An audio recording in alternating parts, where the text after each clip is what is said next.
Get ready for the feature presentation. Now, everybody, mag-wifi!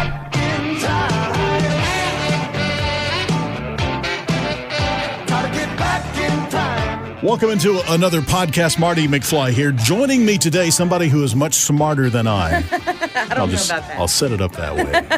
I like the way you intro me. I think that is the truth. Pamela Furr is here. Works with our sister station, WTN, and several other stations in the building as well. Yeah, I wear a lot of hats. People that may not be familiar with you are a person that, loves radio. Oh, yeah. Been in radio quite a while and around radio for quite a while. So you are well-rounded with almost anything I can throw at you. Maybe. Pretty much, we'll see. right? Here's the test.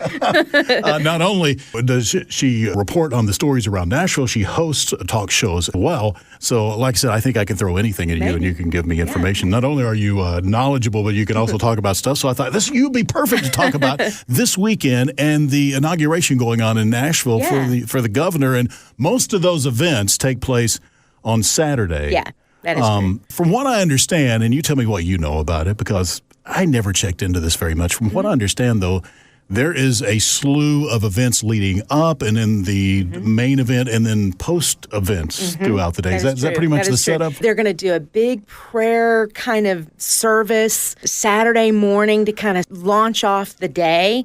And it's grown in size so much. They were going to have it at the Ryman, but they've now moved it to the actual Opry House because so many people were planning on attending.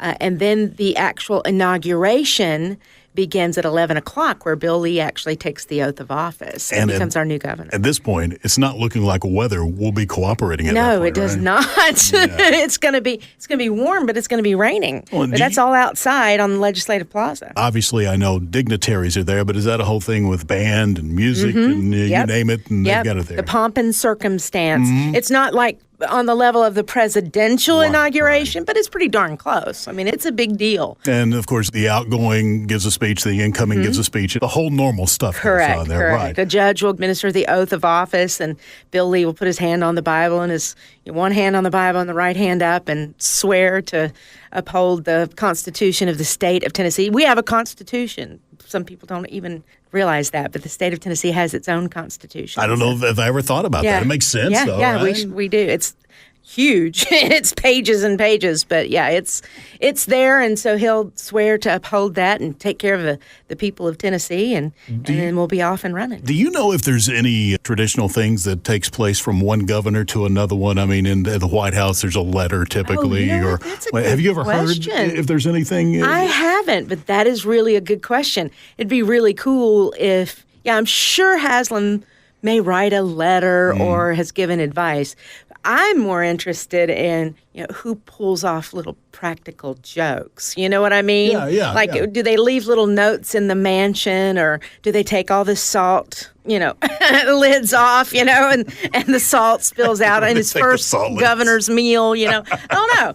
That would be great, by the way. See, I think so, too. Yeah. This was on the presidential side, but if I recall, when George W. Bush became president, Al Gore pulled the prank on the vice presidential side in their office and took all the W's off the keyboards. Oh, yeah, right. See, that's funny to me. Yeah, that's very crafty. This is one of those. Exactly. Yeah, that's one of those that doesn't do any real harm, but it's crafty. No, it's funny. If you're an outgoing governor, do you take anything with you? And I'm not talking about stealing something or other from the mansion. But it's some sort of memento. Right. Yeah. I would. Yeah. I would tell people I did. It would be like I would try to smuggle a computer out or something. I don't know if you ever watched House of Cards, but in House of Cards, there's a scene where the president, he's letting his chief of staff go, and the president tells the chief of staff, they're standing in the Oval Office, and he goes, take something. Go ahead. I'm going to walk out of the room.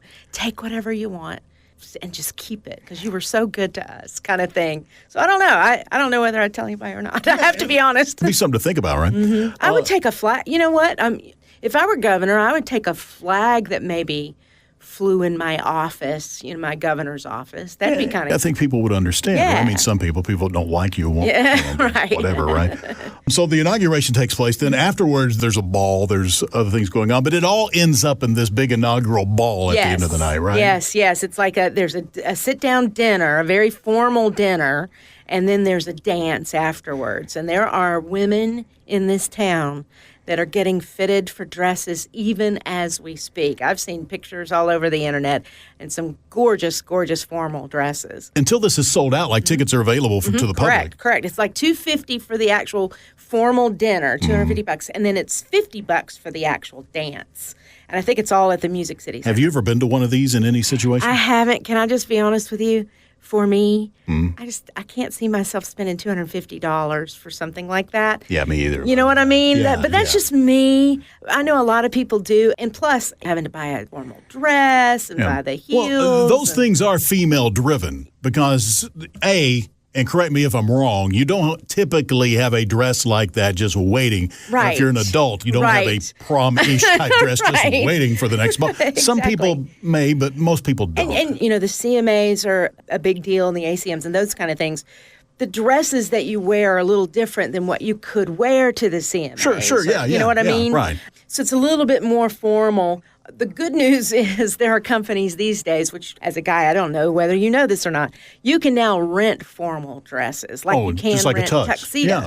Okay. All right. So that's cool, but still, I mean, you're dishing out some money and that sort of thing. Aren't these events when you dress up like it's all about the picture anyway, It's right? all about the picture. It's all about who you're shaking hands with. You want to get your picture with the now governor. Yeah, that's what I was wondering. Yeah. What are your chances of getting your picture with the governor? I wonder if you go to this. I would think if you've spent the $250 for the inaugural dinner, that the chances are pretty high. And one thing I do know about Bill Lee, and I've spoken to him a gazillion times in the however long it was, a year and a half that he was running for governor, he's a very nice human being. So just stopping him along the way saying, Governor, can I get my picture? He'd do it in a heartbeat. A year ago, it would have been easier to do that than Yeah, that's true. Right? There are, his bodyguards at this point going, go away, stand back, but not at an inauguration. You're listening to the Marty and Friends podcast. My guest is Pamela Furr. You've been in radio a long time. Let me ask you this. I've got an answer to this, and I missed out, and it would be very impressive, and I missed out for my own reasons, my own fault. Okay. Who is the most famous on the political spectrum person that you had your picture made with, or maybe you missed a shot like I'm going to tell you about, and you didn't? Does a name come to mind? Have you had your picture made with a president? I have not had my picture made with a president. Okay. I haven't had my picture made with a vice president. I have arranged to have friends of mine get their picture taken with someone who ended up being president. Yeah, that's where I missed out. Yeah, right there. see, so I was in Springfield, Illinois for about 4 or 5 years, and there was this little-known guy named Barack Obama that was the state senator there, and so I interviewed him a gazillion times, and I had some military friends that were able to go to some dinner that he was attending even before he became a U.S. senator. And, they had their picture taken with him and all of that. I missed out on that. I could have had my picture with President Obama. Forget politics. Yeah, that's you're with the president, you know? With this story, it's not about who you support and who you don't support. It's like, do you have a picture with a president of the United States? Exactly. Period. Exactly. So I would have. I was in Tampa in radio, and I was young, I was in my 20s, and I was lucky that I even paid attention to what was going on politically, right? Because I'm a young guy in my 20s in top 40 radio. Right. The world is different in my world. Yes. But MTV was pushing voting, and a guy was coming for a rally that was running for president. I bet you I know who it is. And it was Bill Clinton. Yes. So they asked us, go down there and be a part of this MTV thing. The kicker to me was, I was going to get to hang out with some MTV people, and that's why I went, right? You didn't care about the other. Right, but here's the deal. Here is the dumb part of what I missed out on. No. Part of this was, and they asked me, well, you can go back there and you can meet Mr. Clinton, or a governor, I guess, at the time, right? Yeah, governor. Governor Clinton, and you can ask him some whatever, be a part of that, right? I passed because I was like, I want to go hang out with the MTV. I was young. I was in my 20s. I was more concerned about girls than I was anything else, right? So I passed on it, right? And right after that, though, is when he caught fire. Yeah, became the rock star candidate. Yes, it was right. Yeah. That hadn't quite happened yet, or it would have kicked in. Right after that, all that started happening. So like a month after that, I knew I'd made a mistake. How long have you been in the Nashville area? Well, I grew up in Tennessee, but then I left to build the radio resume. But I've been back here for 15, 18 years. Well, when Clinton was running, and of course Al Gore was running as his VP candidate, and Al Gore's he's the favored son of Tennessee, I'd say, being with the Gore last name. Well, they came here to Nashville to campaign.